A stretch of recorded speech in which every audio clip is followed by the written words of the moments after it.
Ang kakayahan ng dragon na ito ay agad na nagdulot ng pagkatunaw ng dragon na may simbolo ng pagbabalik. Sa pagkakataong ito, naiwan na lamang sila ni Itim na Ginto. Lumabas ang impormasyon ng dragon na umatake mula sa likuran. Masamang dragon, antas ng kamatayan 15, mula sa materyal na diamante, ang lahat ng impormasyon ay hindi malinaw. Kakayahang banga ng yelo, galit na amang lupa, Long Wai, banga ng liwanag, ganap na espiritu, Long Chao. Ang pagpapakilala sa kanyang buhay ay ang dakilang dragon na sinasamba ng mga tao. Pagkatapos mamatay, muling binuhay ng hari ng kaharian ng mga kaluluwa ng mga immortal. Sa ilalim ng presensya ng kamatayan, ang masamang dragon ay may kakayahang kontrolin ang makapangyarihang sistemang mahika ng yelo na nagdudulot ng tuloy-tuloy na pinsala. Epekto ng pagbawas ng bilis, at sa ilalim ng dragon ay isang babae na ang pangalan ay Diyosa ng Kamatayan. Mula rin sa materyal na diamante, ang lahat ng impormasyon ay isang misteryo. Guro Tio, sino ang mas nakakatakot sa pagkakataong ito na isang beses lamang? Kahit kaunti ay hindi pinapayagan ng sinuman na suriin ang antas ng SSS. Pagkatapos, siya ay tumalon sa itaas ng langit gamit ang pagbaligtad ng liwanag ng mga bituin mula sa langit patungo sa impyerno. Pagkatapos ay ibinaligtad ang asul na dagat ng mga kaluluwa na nagdulot ng 1,555 na pinsala kay Diyosa ng Kamatayan at masamang dragon. Pinagsabihan siya ni Diyosa ng Kamatayan ng mga hamak na tao. Naglakas loob pa kayong umatake mula sa likuran habang siya ay nag-aangat ng kanyang pana na may isang palaso na puno ng kadiliman. Pagkatapos ay pinaputok ito kasama ang kakayahang galit na amang lupa ng dragon. Siya ay tumawa at nagsabi, kaya't nagbabaligtad pa ba ng sitwasyon?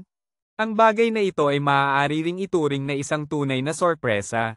Pagkatapos, tanging si Itim na Ginto ang tumalon sa itaas upang umiwas sa atakeng ito.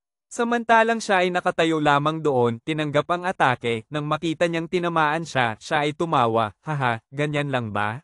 Ngunit pagkatapos ng usok, nakita ang kanyang kamay na pinipiga ang ulo ng palaso. Pagkatapos ay inilabas ito sa harap kasama ang buhay na idinadagdag mula sa kanyang kakayahang pagbaligtad. Kasama ang aktibasyon ng epekto ng pagbaligtad, ang bilis ng paggalaw ay tumaas ng malaki, tinanggal ang epekto ng pagyeyelo. Malaki ang pagtaas ng lakas ng atake sa malawak na lugar, ang bilis ng paggalaw sa malawak na lugar ay tumaas ng malaki. Nang makita ito, siya ay lalong nagulat, hindi makapaniwala. Ang palaso ko ay malinaw na tumama sa kanyang puso. Ang kakayahan ay naging walang bisa, hindi ba ito ay isang uri ng immunity? Pagkatapos ay bumaling siya upang ipaalala sa kanyang masamang dragon na naghahanda ng kakayahan upang atakihin siya. Maghintay ng kaunti, medyo kakaiba. Ang mga tao sa harap, habang hindi pa natatapos ang kanyang mga salita, ang dragon ay naglabas ng isang kakayahan patungo sa kanya.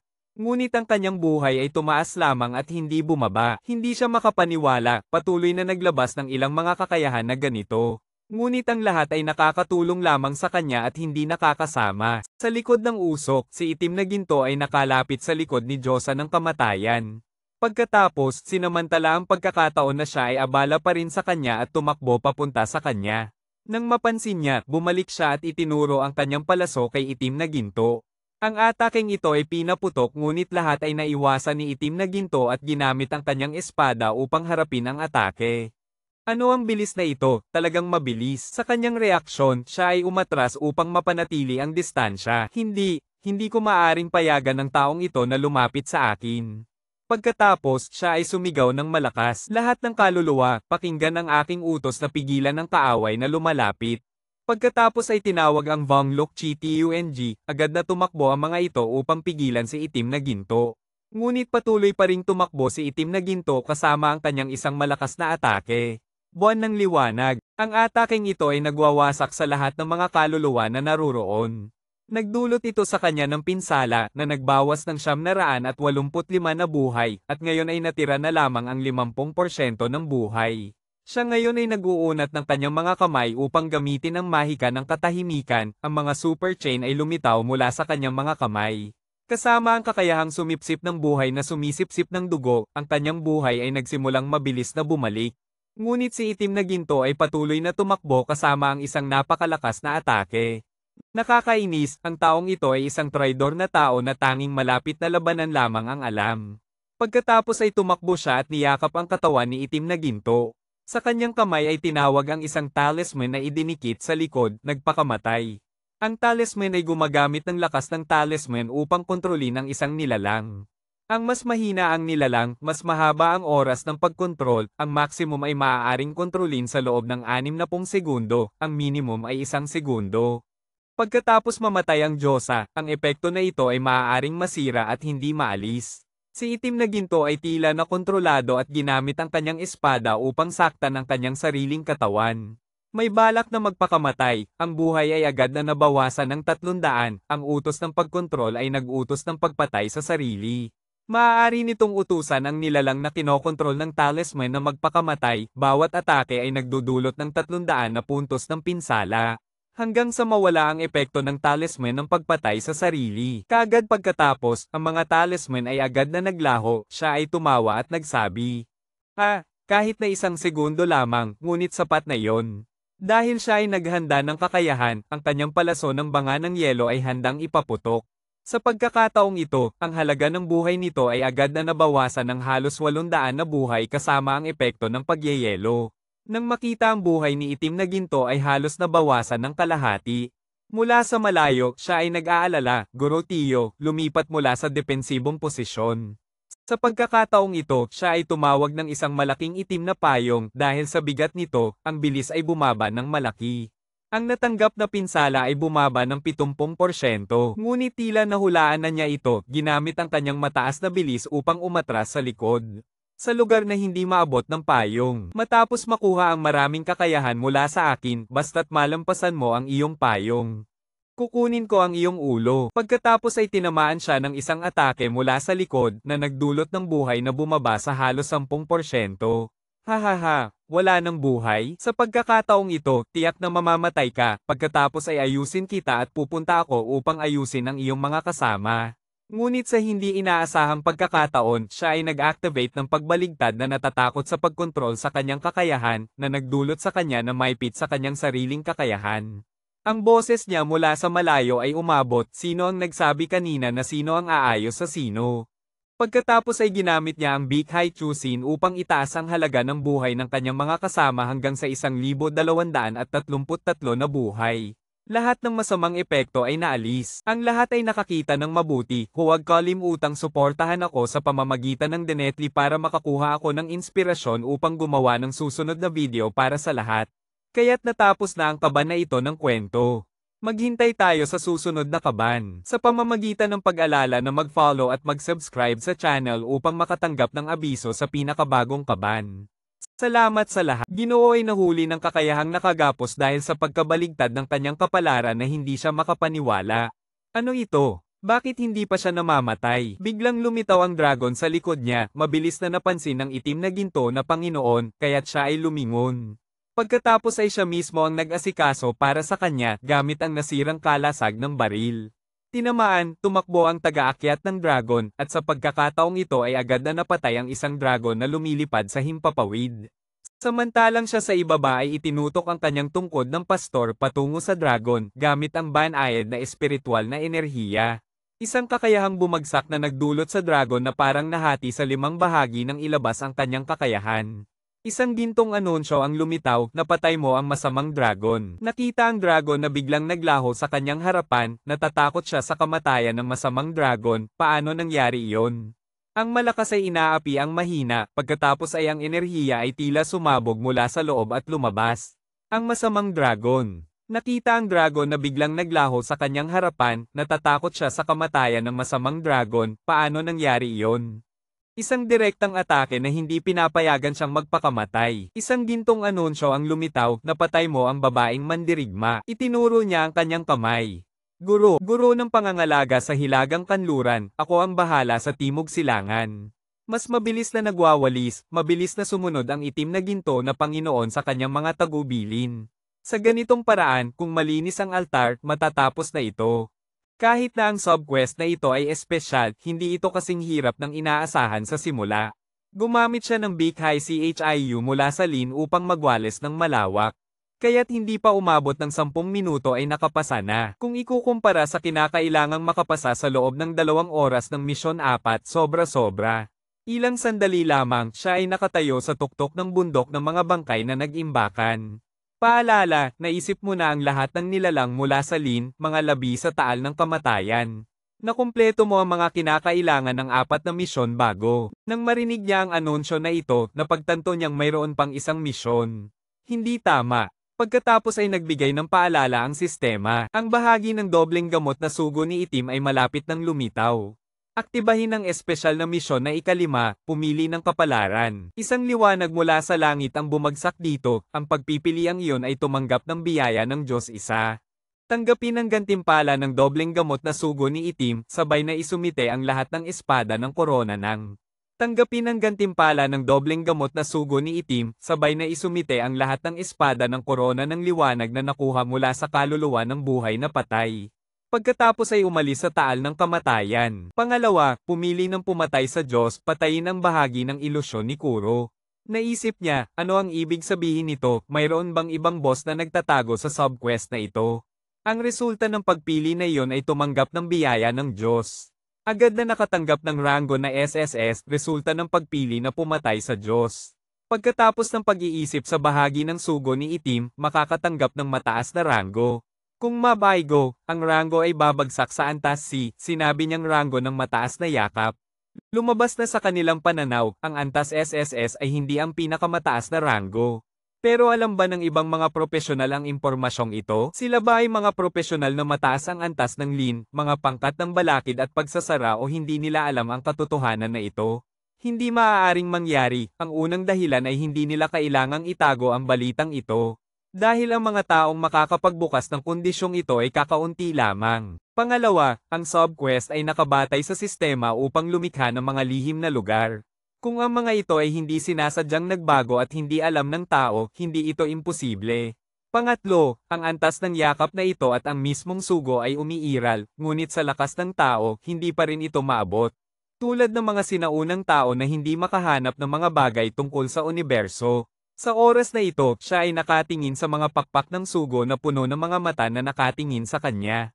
Ang mga napakalaking mata na tila bumabalik, pagkatapos ay biglang isang malakas na pagsabog ang umabot sa kanyang katawan at unti-unting nawala ang likod ng itim na ginto na Panginoon. Nagbigay ng anunsyo ang sistema, nagpapaalala sa itim na ginto na Panginoon na siya ay nailigtas mula sa larangan ng digmaan, tinawag pumasok sa oras ng pagbabalik. Nararamdaman niya ang pakiramdam ng matinding presyon. Ito ba ay isang sinaunang kasunduan, ang pinakamataas na pinuno ng sugo? Ngunit ayon sa paalala, tiyak na hindi ko kailangang makipaglaban sa bagay na ito, kaya saan nga ba ang bahagi ni Kuro? Biglang lumitaw sa langit ang mga balahibo na nahuhulog mula sa mga pakpak na may napakalaking mata. Isang tao mula sa balahibo ng pakpak ang lumitaw na nakalutang sa hangin. Ipinanganak bilang dobleng gamot na sugo ni Itim, bahagi ng ilusyon. Hindi tiyak ang antas, binigyang diin, hindi inirerekomenda ang labanan, hindi inirerekomenda ang labanan. Lahat ng impormasyon ay hindi pa malinaw, ang kakayahan ay hindi nagpapakita. Maikling pagpapakilala, ang sugo ay isang makapangyarihang nilalang na ipinanganak sa bansang banal, nakikipaglaban sa mga nilalang ng mga sundalo. Mayroon itong kakayahang banal, pinipigilan ang hininga ng kamatayan. Ang sugo ni Itim na bahagi sa langit ay nagsalita sa kanya. Tao, magaling ka, kumakatawan ako sa bansang banal na nagpapasalamat sa iyo. Ang mga nilalang sundalo sa kasamaan na ito ay dapat magpahinga ng walang hanggan sa ilalim ng lupa. Buksan ang iyong bibig at ipakita ang liwanag dito, maaari ka nang umalis. Pababa, sandali, wala ka bang gantimpala para sa akin? Dahil ako ay nag-asikaso ng lahat ng mga nilalang sundalo dito, ang kanyang mga mata ay naging masama. Naghihinala ka ba sa sugo? Tao, dapat kang magkaroon ng pasasalamat, agad na umalis dito. Huwag hadlangan ang natitirang gawain ng sugo, at pagkatapos ay ginamit ang isang espada na tuwid na tumaga sa kanya. Naisip niya, hindi ko akalain, ang sugo dito ay isang makatarungang nilalang, hindi nakatayo sa panig ng tao. Kahit na itinuturing pa ang tao bilang isang panangga, pinindot niya ang susunod na misyon, at sinabi ang natitirang gawain. Mayroon pa bang ibang bagay na kailangang asikasuhin dito, Ginoo ng sugo? Ano ang dahilan upang ang aking mga nagawa ay mapunta sa iyo? Pagkatapos ay ginamit niya ang pagkabaligtad ng kapalaran upang maghanda para sa labanan. Ang bahagi ng sugo ni Itim na mula sa itaas ay bumaba ng espada. Ang mga mabababang nilalang na nag-aalay sa bansang banal ay isang malaking gantimpala na para sa tao. Gayunpaman, mayroon ka pang labis na ganang salungat sa utos ng Diyos. Ngunit ginamit niya ang kakayahang agawin na tuwid na tumama sa kanya. Tumahimik ka, hindi na kailangang magsalita pa, siya ay nagalit at ginamit ang lakas ng banal, bumagsak. Ang mga lakas na parang kidlat mula sa itaas ay tumama sa kanya, mabilis siyang umiwas. Ang kanyang mga mata sa oras na ito ay naging napakatalas habang nakikipaglaban sa sugo. Ang lahat ay nakakita at naway suportahan ako sa pamamagitan ng pag-donate upang makakuha ako ng inspirasyon na gumawa ng susunod na video para sa lahat. Kaya't natapos na ang kaba na ito ng kwento sa pamamagitan ng pag-alala na i-follow at mag-subscribe sa channel upang makatanggap ng pinakabagong anunsyo ng kaban. Ang Angel Kuro ay patuloy na umaatake kay Tala ngunit si Tala ay patuloy na nagsisikap na umiwas. Sa ilalim, ang tanawin ng kidlat ay walang tigil na sumisira sa paligid. Habang si Tala ay tumatakbo, si Angel Kuro ay may tiwala na nagsasalita. Ang mga kahinaan ay maliwanag, at siya ay tumalon ng napakabilis upang lapitan si Tala. Nais lamang niyang gamitin ang kanyang atake na tumusok ng diretso sa katawan ni Tala. Agad na ginamit ni Tala ang kanyang kakayahang baligtarin ang sitwasyon bago ang talim ng espada ay tumagos sa kanya. Pagkatapos ay ngumiti si Tala, ang kanyang katawan ay muling na-recover. Ngunit si Angel Kuro ay hindi makapaniwala, hindi maintindihan kung paano nagagawa ni Tala iyon. Pagkatapos ay patuloy na tumalon si Tala sa itaas at nagsabi, huwag asahang makakaiwas sa parusa ng Diyos gamit ang masamang kapangyarihan. Itinaas niya ang kanyang mga kamay sa itaas at tinawag ang kidlat. Maraming mga mata mula sa langit ang tumingin pababa kasama ang mga linya ng kidlat na kasama. Ngunit si Tala ay patuloy na tumatanggap ng dagdag na halaga ng buhay. Ang bilang ay patuloy na tumataas hanggang sa 2,647 na buhay. Pagkatapos ay ginamit ni Tala ang baligtad na espiritu ng kapayapaan. Isang kakayahan mula sa langit na tumaman ng diretso kay buwan, kasama nito ang bahagi ng langit at impyerno. Agad na nabawasan ng 1,531 ang halaga ng buhay ni buwan. Ngunit patuloy pa rin si buwan na nagsasalita, nilalang, nais mo bang mamatay? Ngunit ang kakayahang ito ni Tala ay nagdulot din sa kanya ng pagtaas ng pinsala. Si Buwan ay lalong nagalit, tingnan kung ano ang mangyayari sa kanyang laban sa banal na anghel. Paghuhukom, pinaputol ang mga talam ng espada na kasing pula ng mga bola ng apoy. Ginamit ni Tala ang kanyang kakayahan upang ibalik ang lahat ng atake ngunit sa kanyang isipan ay palaging nag-iisip. Mula sa simula, talagang nakakatakot, ngunit sa kasalukuyan parang hindi naman masyadong matalino ang anghel na ito. Hindi ba dahil ito ay isang ilusyon at hindi ang tunay na anyo? Nakita si Tala na madali itong naiiwasan, si Buwan ay nagalit na naghamon. Paano ito posible? Kahit anong uri ng pisikal o mahika na atake, malayo o malapitan. Ang sangkatauhan ay mahina, bakit hindi siya natatamaan kahit kaunti, sa halip ay patuloy na nag-aalaga sa kanyang katawan. Isip ni Tala, sino man ang makakita sa masamang boss ay hindi magtatanong ng ganitong katanungan. Tungkol kay Angel Kuro, siya ay nag-isip, walang talo, hindi ba't may kakayahan siyang walang talo, hindi, ito ay tiyak na hindi posible. Pagkatapos ng ilang sandali ng labanan, ang kakayahan ay naubos, sumagot si Tala. Oo, kaya't maaari lamang kitang putulin ang isang hibla ng buhok, isang coat ko, yun lang. Habang nag-uusap, ang kakayahan ni Tala ay muling nag-recharge, patuloy na ginamit ang baligtad na dagat ng buhay. Kasama ang mga sundalo ng dagat na parang isang agos ng tubig na sumisipsip ng buhay ni Buwan, kasama ang napakaraming epekto. Ang ilusyon ng anghel na may 2 pakpak ay naapektuhan ng X3, ang epekto ng anghel na may 2 pakpak ay pumasok sa estado ng pagtigil. Ang atake ay bumaba ng malaki. Pagkatapos ay inilipat ni Tala ang kanyang kamay mula sa itaas pababa, ginamit ang baligtad na enerhiya ng pagpapagaling, ang masamang kapangyarihan ay bumagsak. Ang ataking ito ay tumama ng diretso sa katawan, ang halaga ay bumaba ng 2,077 na buhay. Ang anghel na ito ay tinamaan ng labis, ang kanyang katawan ay natira na lamang ng kaunting buhay.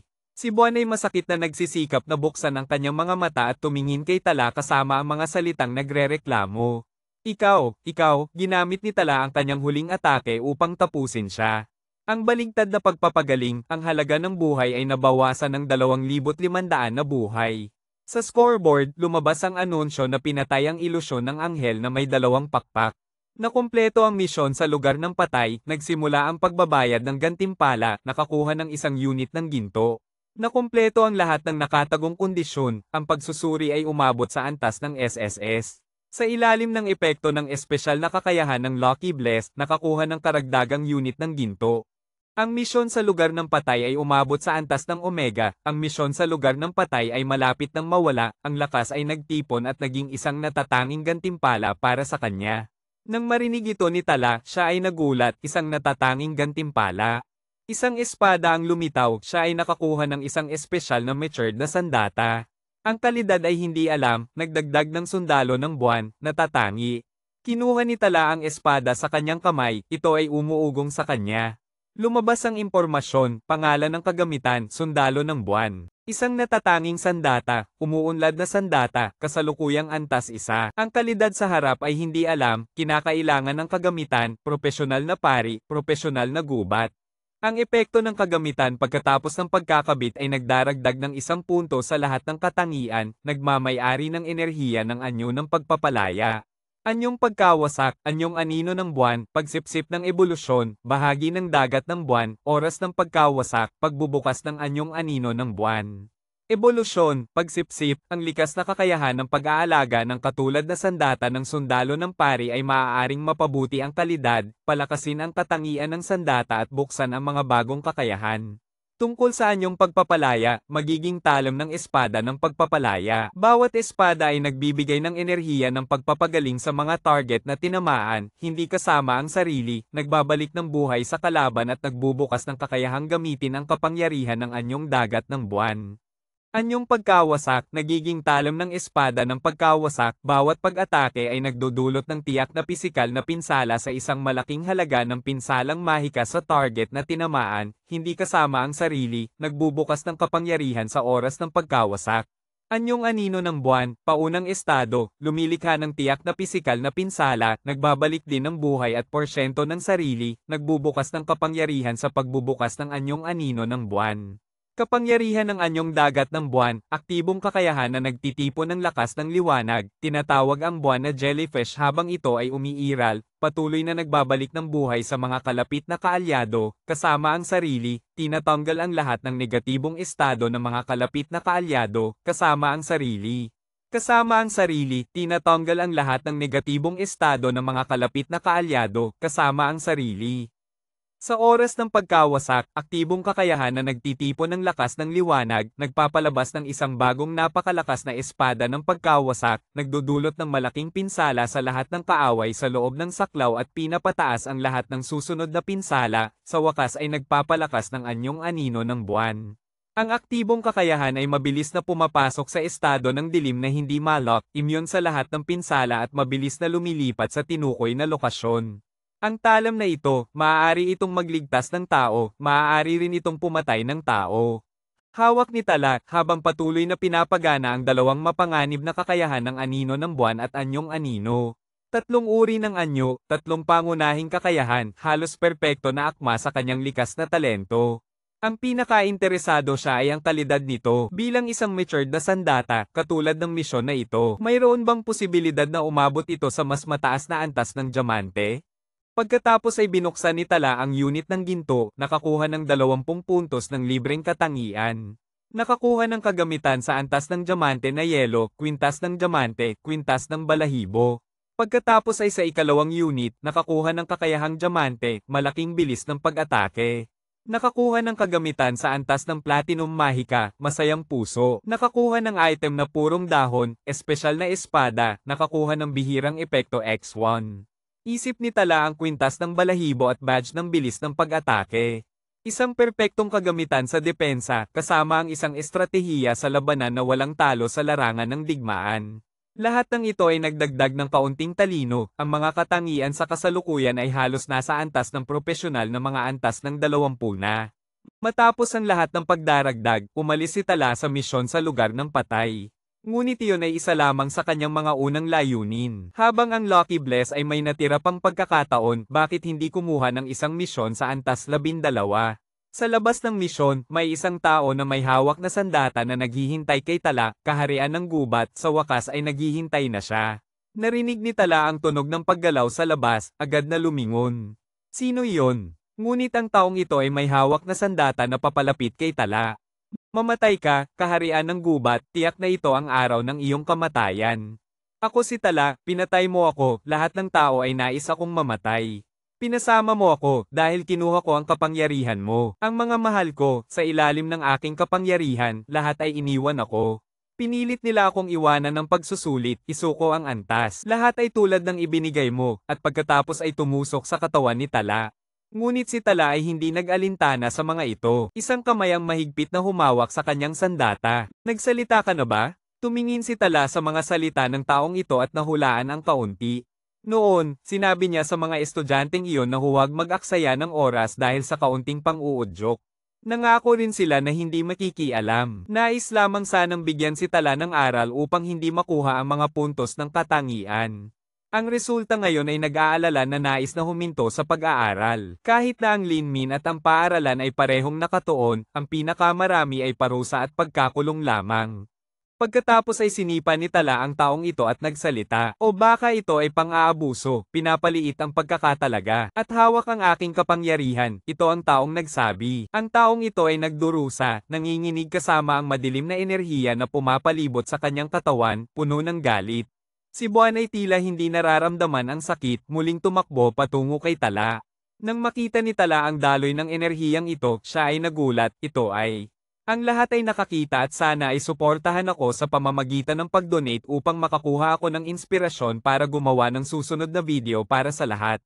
Kaya't natapos na ang kaban ng kwentong ito ngayon, sabay-sabay tayong maghintay para sa susunod na kaban. Sa pamamagitan ng pag-alala na i-follow at mag-subscribe sa channel upang makatanggap ng pinakabagong abiso ng bagong kaban. Salamat sa lahat. Ana ay umiiwas habang iniisip na ang barkonguan na ito ay hindi maaaring. Nakita ito, ang mga mata ng taong ito ay lalong nagalit patungo kay Ana. Isang itim na anino mula sa katawan ni Halim ay nagsimulang lumabas mula sa kanyang bibig. Tayo ay matagal nang nagsabi na ang tao ay hindi karapat-dapat na maging kalaban ni Halim. Ang tao ay isang payaso lamang, isang pangalawang tauhan na hinahamak ng lahat. Walang sino man ang nagmamahal sa iyo, walang sino man ang nagmamalasakit sa iyo. Ikaw ay isang bungkos ng dumi ng aso na nagsisilbing background para sa mundo. Kung hindi ka magiging masunurin bilang dumi ng aso, mas marami ang magagalit sa iyo. Ang mga salitang ito ay nagpasidhi ng galit ni Halim habang tinitingnan si Ana. Kailangan kong patayin siya. Oo. Napakabuti. Gusto mo bang makuha ang kapangyarihang laban sa kalikasan, baguhin ang lahat, hindi ba? Kung nais mong maging makapangyarihan na namamahala sa kapalaran ng iba, pumasok ka sa mga bisig ng aming samahan sa Edemguan. Ngayon, maaari ka lamang umasa sa Ginoo Umea. Ginoo Umea, mangyaring bigyan ako ng kapangyarihan ng Edemguan. Ayaw kong maging tao pa, at pagkatapos ay ang mga itim na enerhiya ay tila dumadaloy sa katawan ni Halim. Ana ay tumuro patungo sa barkonguan, siya ay nahulog sa pang-akit ng masamang espiritu ng Edemguan. Ito ba ang kapangyarihan ng Edemguan? Napakalakas, ang aking katawan ay napakalakas. Barkonguan, kung ikaw ay umatras ngayon, maaari pang maging maayos. Kung magpapatuloy ka, wala akong ibang magagawa kundi patayin ka. Kung magpapatuloy ka, wala akong ibang magagawa kundi patayin ka. Dahil ayon sa mga alituntunin ng samahan, sa mga profesional, batas bilang 11, kapag nakatagpo ng isang tao na nahulog sa pang-akit ng masamang espiritu ng Edemguan, bawat propesyon ay maaaring magsagawa ng makatarungang depensa, gumamit ng lahat ng paraan ng pag-atake upang agad na sirain ang kaaway. Upang maiwasan ang karagdagang pinsala sa mga walang salang buhay. Samantalang si Barkonguan ay hindi na ang kanyang sarili, ang kanyang isipan ay puno lamang ng Ana. Patayin mo ako, kaya mo ba, Gabi Elm? Ito ang iyong kaparusahan. Pagkatapos ay itinaas ni Halim ang kanyang espada at pinutol ito patungo kay Ana. Gumamit ng Haan Tram Kiamki, Edemguan Ban. Ngunit si Ana ay tumalon pabalik upang umiwas. Sa pinsalang dulot ni Halim, ang buhay ni Ana ay nabawasan ng 312. Ikaw ay naapektuhan ng pagsalakay ng kapangyarihan ng Edemguan. Lahat ng katangian ay bumagsak, ang pinsalang natamo ay tumaas. Ikaw ay pansamantalang nawawalan ng buhay ng tuloy-tuloy, si Ana ay nagalit, kung ganyan. Nagsimula siyang itaas ang kanyang kamay upang tawagin ang espada, kaya huwag mo akong sisihin. Pagkatapos ay tumakbo siya upang gamitin ang kasanayang Edemlin na Wet and Boy Tao, at nag-isip para kay Halim. Sayang, kahit na pinili mo ang kapangyarihan ng Edam Nguyen, hindi ka pa rin magiging kalaban ko. Sa pinakamasama, isa ka lamang boss na antas ng tao. At si Halim ay tumanggap ng isang saksak mula kay Ana, at sa oras na ito ay lalo siyang tumawa ng may tiwala. Tama ang pagsusuri, ikaw ay talagang isang pastor na puno ng lakas. Kaya tiyak na mamamatay ka na, hahaha, at iniisip mo, kung ganyan, hindi na kailangang agad na gamitin ang niche CHUYN Sangkane. Sa paligid, tiyak na si Halim ay may pangangasiwa ng masamang espiritu ng Edem Nguyen. Kung matutuklasan ng kaaway na mayroon siyang kasanayang halos hindi matatalo, ang pag-atres at pag-uulat sa ibang masamang espiritu ay lilikha ng hindi kanais-nais na sitwasyon. Patuloy na tumakbo si Ana at pinutol si Halim, ang dami ng buhay ay nabawasan ng malaki. Nabigo, paano pa ako magiging mas mahina? Kaya isang saksak mula sa iyo ang makakapagpabawa sa akin ng ganito? Oo, may kaunting paraan pa rin. Parehong teorya at kakayahang obserbasyon ay hindi maganda. Kahit ang pisikal na pinsala ng mahika sa ilalim ng antas dalawang ay hindi niya naramdaman. Dapat ay mabilis na gamitin siya upang akitin ang masamang espiritu. Pagkatapos ay tumakbo siya at gumawa ng isang nakamamatay na saksak na tumawid sa katawan. Na nagdulot kay Halim na hindi makapaniwala, dumyugo ang kanyang bibig, at naisip ni Ana na dapat niyang iligtas ang buhay ni Barko Nguyen. Mangyaring pumasok ang masamang espiritu sa lalagyan, sa oras na ito ang masamang espiritu sa itaas ay nagmamasid. Totoo nga, ang paghahanap ng isang hamak ay hindi sapat. Ang lakas ng labanan pagkatapos ng pagbabago ay nananatiling mahina. Isang mandirigma na may tumataas na katangian ngunit hindi kayang talunin ng isang pastor.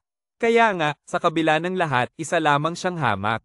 Pagkatapos ay ang kanyang katawan ay muling pumasok sa loob ni Barko Nguyen. Gabriel, tiyak na ako ay makakakuha at ang masamang espiritu ay may layunin.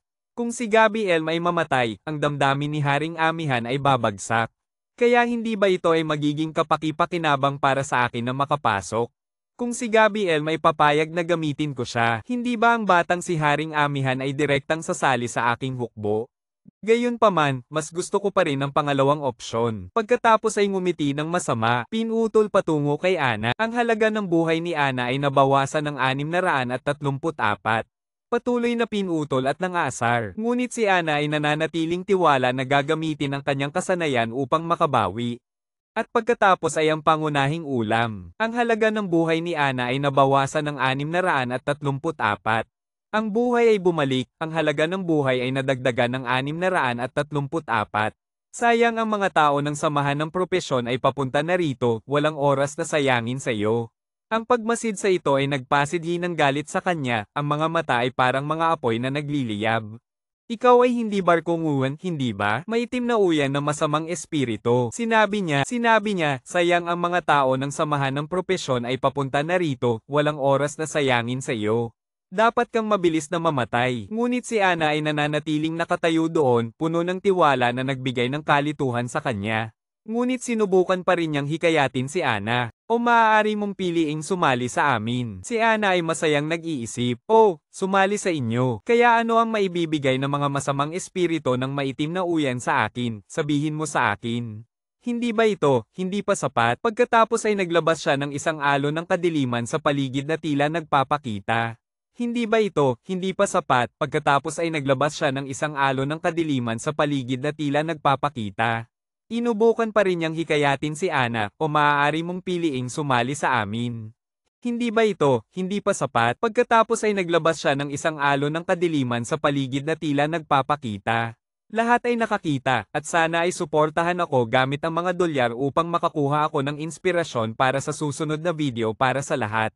Kaya natapos na ang kaban ng kwentong ito. Lahat ay maghintay para sa susunod na kaban. Sa pamamagitan ng pag-alala na mag-follow at mag-subscribe sa channel upang makatanggap ng pinakabagong abiso sa kaban. Salamat sa lahat. Nagpatuloy mula sa nakaraang bahagi. Si Dino Akma sa pagkakataong ito ay tiwala na nag-uudyok. Nakita nyo na ba, ito ang lakas ni Tama Ulan. Siya sa kabila ay ngumiti ng bahagya at humanga, ganito kalakas, nakakatuwa. Pagkatapos ay agad niyang bawiin ang kakayahan, tumingin sa pangalan ni Akma at nagsabi, pagdating kay Aki Ulan, kilala mo ba si Hugo Panganiban? Siya noon ay tumanggi sa imbitasyon ng iyong mga kasama, at pinahirapan kayo ng husto, di ba? Si Dino Akma ay masiglang nagkwento, inanyayahan namin siya, ngunit ang resulta ay hindi alam ng batang ito ang kabutihan at kasamaan. Siya ay naglakas loob pang maliitin ang lakas ni Tama Ulan kung hindi dahil sa kanyang pagkakatugma sa lakas ni Tama Ulan na labis na kahanga-hanga, ako ay matagal nang. Ang taong ito sa kabila ay sumagot, "Oh, kaya pala ito ay nangangahulugang binigyan mo ang tanga ng pagkakataon na hindi niya alam na dapat niyang samantalahin." Sa isip ng pangalan ni Akma, ang tinig ni Hugo Panganiban ay umuusbong, "Ako si Hugo Panganiban, isang henyo." Si Dino Akma ay humawak sa kanyang ulo ng mahigpit, "Halimaw, paano mo hindi alam ang iyong sarili?" Siya ay nagalit, ang buong katawan ay tila naglalabas ng isang malaking apoy. Ang taong ito sa kabila ay hindi nakapagpigil na mag-isip, "Oo, sa ganitong paraan si Hugo Panganiban ay talagang hindi nagsisinungaling o nagtago ng anuman." Ang talino ng akma na ito ay tila katumbas din ng kanya. Kahit na siya ay nagkaroon ng lakas ni Tama Ulan, siya ay tiyak na mahuhuli at magiging target ng alyansa, mas mabuti na para sa akin kaysa sa kanya. Ang pangalan ni Akma ay nagtanong ng may pag-aalinlangan, "Oh, bakit?" Ang taong ito sa kabila ay may mga mata na nag-aalab at sumagot, "Ako ay kasalukuyang nakatanggap ng tiwala mula sa alyansa ng mga propesyonal.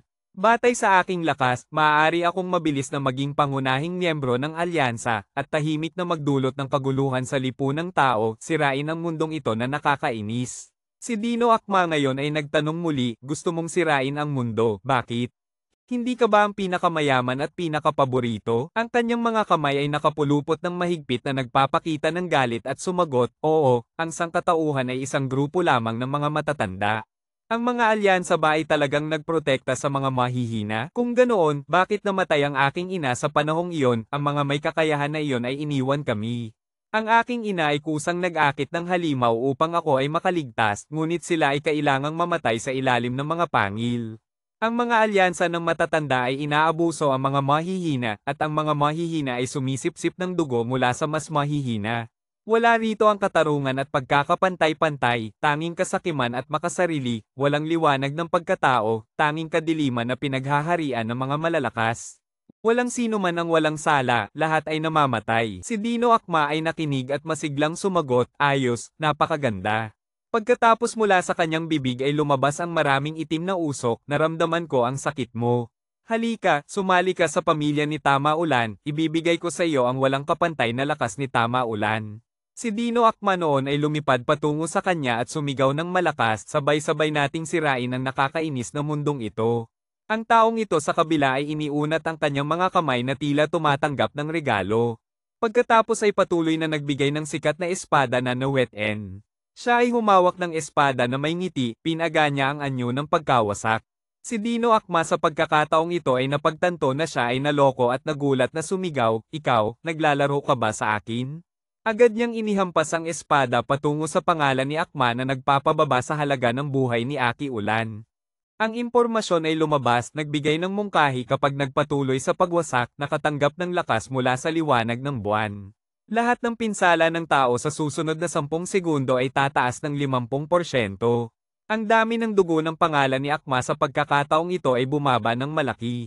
Ang taong ito sa kabila ay nakakuha ng epekto ng pagtaas ng pinsala, nagbigay ng benepisyo. Ang kanyang mga mata ay matalim na tumingin sa pangalan ni Akma at nagsabi, "Baligtad na Big High, pagkamatay ng High." Si Aki Ulan ay nahulog sa estado ng pagkasunog, ang lakas ng atake ni Aki Ulan ay bumaba ng malaki. Ang dami ng dugo nito ay malapit ng maubos. Siya ay nagbigay ng huling galaw, pinaghiwalay ang katawan at nagbigay ng batas sa pagkakabuhol. Ang pangalan ni Akma sa pagkakataong ito ay wala ng kakayahang lumaban, siya ay nag-iisip. Hindi nakakapagtaka na ang walang silbi at walang kwentang tao na nakatanggap ng lakas ni Tama Ulan ay hindi kayang talunin siya. Ang pagpapalit ay hindi madali, gumalaw, gusto kong gumalaw, at siya ay unti-unting naglaho. Ang taong ito sa kabila ay nakita ito at nagsabi, "Tumakbo, inilabas mo na ang iyong tunay na anyo, at pumasok sa estado ng labanan. Hindi na maaaring umasa sa anino upang makagalaw pa." Ang pangalan ni Akma ay nagalit, "Alam mo na ang aking kakayahan mula sa simula. Upang mahuli ang aking tunay na anyo, ikaw ay kusang nag-alay upang makagawa ng bitag." Ang taong ito sa kabila na may mga mata na nag-aalab ay sumagot, "Tama iyon." Ang pangalan ni Akma ay tumakbo patungo sa kanya, ginamit niya ang Thong Uyan Chi Thursday upang umatake, at sumigaw ng malakas. Ikaw, ang tusong nilalang na ito, makikipaglaban ako sa iyo. Ang taong ito sa kabila ay mabilis na tumalon upang makaiwas, ang pangalan ni Akma ay naguluhan at lumingon, mabuti. Ang kakayahan mong lumipad ay nagamit na. Pagkatapos ay sunod-sunod niyang inihampas ang mga atake, siya ay masiglang nagsabi, hahaha, nakuha na natin. Gayunpaman, sa hindi inaasahang pagkakataon, ang halaga ng buhay ng taong ito ay patuloy na tumataas. Siya ay lumipad at tumingin sa pangalan ni Akma at nagsabi, tapos na, Aki Ulan. Ang pangalan ni Akma sa pagkakataong ito ay tumingin pataas na hindi maintindihan kung ano ang nangyayari. Agad niyang ginamit ang baligtad na paggamot na sining, ang sining ng pagkuha. Ang pangalan ni Akma sa pagkakataong ito ay ganap na nawasak. Isang espada ang lumitaw sa pagkakataong ito, siya ay nagulat at nagsabi, ito ay. Ang anunsyo ay lumitaw na ang espada na naweten ay nagsimulang sumipsip ng nalalabing kaluluwa ni Aki Ulan. Matagumpay na nasipsip, ang naweten ay na-upgrade. Siya ay humawak ng espada sa kanyang kamay na masaya at nag-iisip, malinaw na sa katotohanan. Ang labanan ay hindi nagbigay ng anumang halaga ng karanasan. Ngunit ang armas na may kakayahang umunlad ay batay sa pagwasak. Si Aki Ulan upang mapabuti ang kalidad, kaya nga, ang episode ngayon ay dito na nagtatapos. Kung nagustuhan nyo, mangyaring pindutin ang like, mag-subscribe at mag-register sa channel upang bigyan ng inspirasyon si Aki na gumawa ng bagong video. Bukod dito, maaari nyo rin akong suportahan sa pamamagitan ng pag-view o pag-donate ayon sa impormasyon sa ibaba ng description. Ngayon, paalam at magkita-kita tayo muli. At huwag kalimutang mag-subscribe sa channel, hehe, awa ng bagong video. Bukod dito, maaari nyo rin akong suportahan sa pamamagitan ng pag-view o pag-donate ayon sa impormasyon sa ibaba ng description. Ngayon, paalam at magkita-kita tayo muli. At huwag kalimutang mag-subscribe sa channel, hehe. Nagpatuloy mula sa nakaraang bahagi. Isang batang babae ang nakatayo sa tabi, nakanganga sa gulat, hindi na alam, talagang hindi nakatingin sa hangin. Ang binatang katabi ay nagmadaling sumagot, may nangyaring kakaiba ba? Dumating na ba ang mga TRC ni Gia? Hoy, bakit may tao na nahulog sa lupa? Huwag magmadali, na ipaalam na sa TRC ni Gia ng lungsod, sinabing agad silang darating. Sa panig ni Lando Bituin, nakatuon siya sa kumikislap na espada, tahimik na nag-iisip tungkol sa pag-unlad ng sandata na sumisipsip ng mga kaluluwa ng mga demonyo upang umangat. Dapat itong ipaalam sa alyansa, at tungkol sa batang taong nguwan na ito. Nang siya ay magtangkang lumapit ay dumating na sila, mabilis na dumating ang mga tao mula sa alyansa. Isang malakas na boses ang umabot, agad na inalis ng tao sa kabila ang mga kagamitan sa katawan. Itinapon ng sandata sa lupa. Isang TRC ni Gia ang humawak at tumuro sa kanya, nakayakap ang mga kamay sa ulo, nakatayo sa lugar, kung hindi, may karapatan akong umatake kagad. Si Lando Bituin ay nakinig at nakipagtulungan, ay dumating na sila, mabilis na dumating ang mga tao mula sa alyansa, isang malakas na boses ang umabot, agad na inalis ng tao sa kabila ang mga kagamitan sa katawan, itinapon ang sandata sa lupa. Isang TRC ni Gia ang humawak at tumuro sa kanya, nakayakap ang mga kamay sa ulo, nakatayo sa lugar, kung hindi, may karapatan akong umatake kagad. Si Lando Bituin ay nakinig at nakipagtulungan, sumagot siya, at ibinaba ang espada sa kanyang kamay. Kasanayan, 6, nakalalason, ngayon isang TRC ni Gia ang nagpapaputok sa kanya habang nagsasalita. Pasensya na, proseso ng propesyonal, hindi mo mararamdaman ang sakit. Agad na nahulog si Lando Bituin at dinala, tinitingnan ng mga tao at tahimik na nag-iisip. Sila ang mga TRC ni Gia na nagpapanatili ng seguridad para sa lungsod upang pigilan ang mga sospek na biglang umatake sa iba. Gumagamit ng mga kasanayang nakakalumbay upang pigilan. Ngunit sa kabutihang palad, medyo makatawid, hindi kinakailangan ng alitan sa kanila. Ang iba ay nag-imbestiga sa lugar, mga palatandaan ng laban, medikal na tulong. Nagpapakalma sa mga residente at nagtatanong tungkol sa sitwasyon, bawat isa ay mahusay na gumagawa ng kanilang tungkulin. Ang taong malubhang nasugatan at nawawala ng malay ay isang estudyante, ngunit may kapangyarihang Edemin sa katawan, pinaghihinalaan na naakit ng demonyo Edemin at naging Adoa Gia. At saka, mayroon ding mga buto ng demonyo Edemin. Ngayon ang leader ng mga TRC ni Gia ay nagbigay ng hula, ang demonyo Edemin ay nasa antas 20, puno ng mga sugat mula sa laban, tila napatay ng TRC ni Gia na ating kontrolado. Ngunit bakit siya ay natira na lamang sa isang set ng mga buto, hindi ba? Sa puntong ito, lumabas ang video na nagre-record ng eksena kung paano pinatay ni Lando Bituin ang demonyo Edemin. Ang leader ay labis na nagulat, paano ito posible? Ang tao sa tabi ay hindi rin nagulat at sumigaw, hindi ba? Impormasyon tungkol kay HINT, buong pangalan, Lando Bituin, Antas 11, impormasyon ng pagkakakilanlan, nangungunang TRC NIP Gian ng Gian Tan, estudyante ng 5. Nay ang nakakalumbay upang pigilan, ngunit sa kabutihang palad, medyo makatawid, hindi kinakailangan ng alitan sa kanila. Ang iba ay nag-imbestiga sa lugar, mga palatandaan ng laban, medikal na tulong, nagpapakalma sa mga residente at nagtatanong tungkol sa sitwasyon, bawat isa ay mahusay na gumagawa ng kanilang tungkulin. Impormasyon tungkol kay HINT, buong pangalan, Lando Bituin, Antas 11, impormasyon ng pagkakakilanlan, nangungunang TRC NIP Gian ng Gian Tan, estudyante ng 5 hanggang 3 ng akademya. Ang mga bulong-bulungan sa paligid niya ay hindi tumitigil, ang demonyo Edemin na iyon ay pinatay ng estudyanteng ito. Alam kong henyo siya, ngunit sobra na iyon, estudyante na pumatay ng demonyo Edemin. Sa puntong ito, may isang tao na lumapit at nagsalita, Lando Bituin, kumusta ka? Ako ang kapitan ng unang koponan ng operasyon laban sa demonyo Edemin mula sa alyansa ng TRC NIP Gia ng Gian Tan, Vince Magsaysay. Si Vince Magsaysay ay ngayon ay inalis ang pagkakalumbay sa kanya, at nagtanong, maaari bang itanong, ang demonyo Edemin na ito ay ikaw ba ang pumatay? At tungkol sa estudyanteng malapit ng mamatay, siya ba ay naakit ng demonyo Edemin, naging asa, at ikaw ang nagkontrol? Lumapit si Lando Bituin at sumagot, ako, ang estudyanteng ito ay taonguan ng aming paaralan, siya ay naging asa sa aking harapan, may balak na patayin ako, kaya't ako ay kumilos. Nagpatuloy si Vince Magsaysay sa pagtatanong, ngunit paano mo nahuli ang demonyo Edemin? Karaniwan, hindi sila lumalabas sa anyo ng kanilang katawan. Tumugon si Lando Bituin na may matatag na tingin, palagi kong binabantayan ang mga potensyal na Adowa Gia mula sa malayo kaya't ako ay kumilos laban sa taonguan, pinilit siyang magpanggap na labis na nagmamalasakit sa pagiging Adowa Gia. Agad siyang lumabas sa anyo ng kanyang katawan upang bigyan ako ng lakas.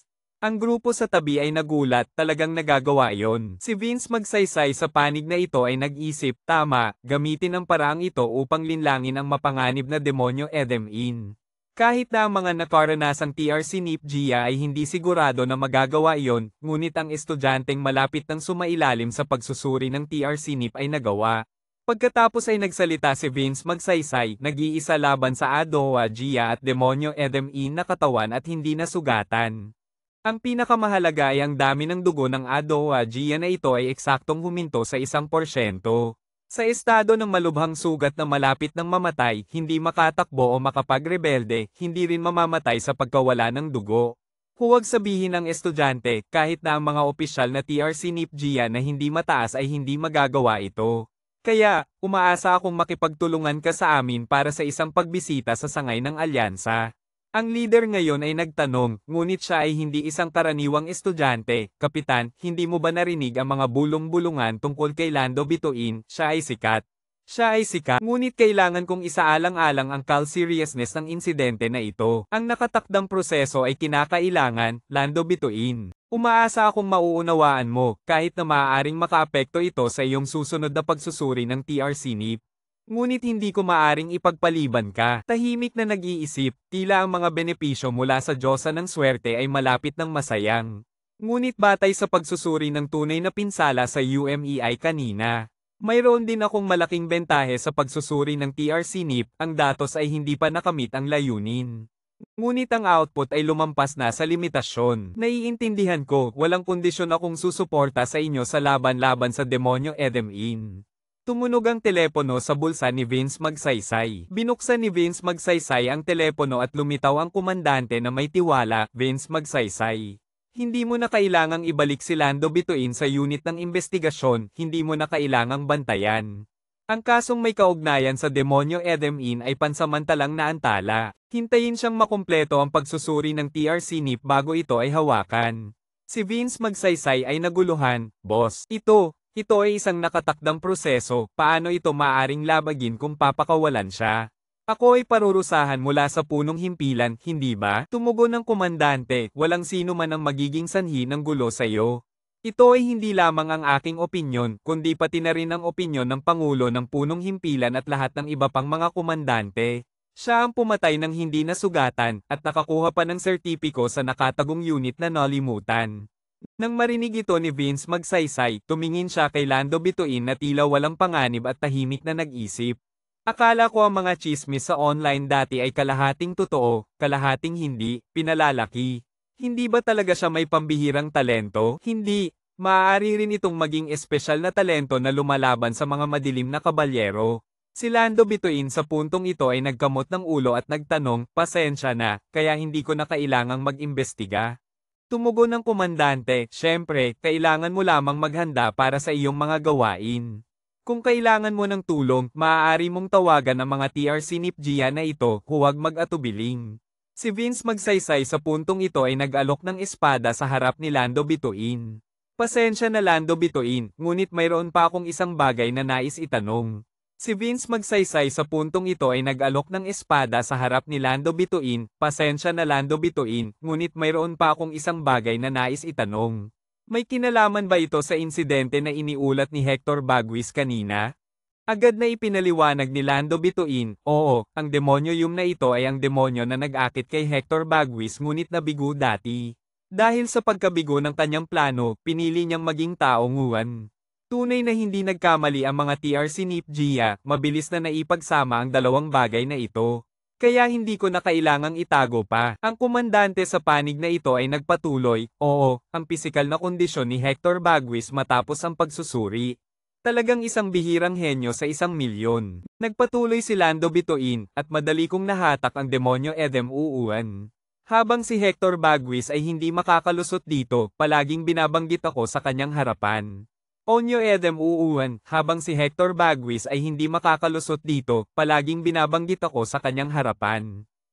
Ang demonyo Edem Uuan ay naniniwala na si Hector Baguis ay may interes sa akin kaya tumanggi sa tukso. Kaya't maaaring sa simula ay nais niyang palitan ako upang akitin si Hector Baguis. Narinig ito ng taong namumuno at tumawa ng malakas, haha, talagang kahanga-hanga ang mga kabataan na bayani. Hindi lamang nila nawasak ang masamang demonyo na si Edem Uuan, nahuli pa ang pekeng demonyo, kundi nakakuha rin ng kapaki-pakinabang na impormasyon. Mas malakas pa kaysa sa mga taong walang ginagawa sa hanay ng mga mataas na antas ng TRC NIPGIA. Kaya't hindi na kami makikialam sa progreso mo, si Vuong Masio ay medyo nagmalaki sa narinig. Ngunit sa oras na ito, si LMGIA ay nagsalita, sandali, mayroon pa akong isang bagay na nais sabihin. Ngunit hindi ako sigurado kung maaari itong ipahayag ng publiko. Maaari bang pakiusap na ayusin ninyo, ipaalam sa mga taong walang kinalaman na umalis na? Hanggang dito na ang taping ngayon, kung nagustuhan ninyo, pakipindot ang like, i-share at mag-subscribe sa channel para makapagbigay ng inspirasyon para sa bagong video. Bukod dito, maaari rin ninyo akong suportahan sa pamamagitan ng pag-view o pag-donate ayon sa impormasyon sa ibaba ng description. Ngayon, paalam at magkita-kita tayo muli, huwag kalimutang mag-subscribe sa channel, hihi.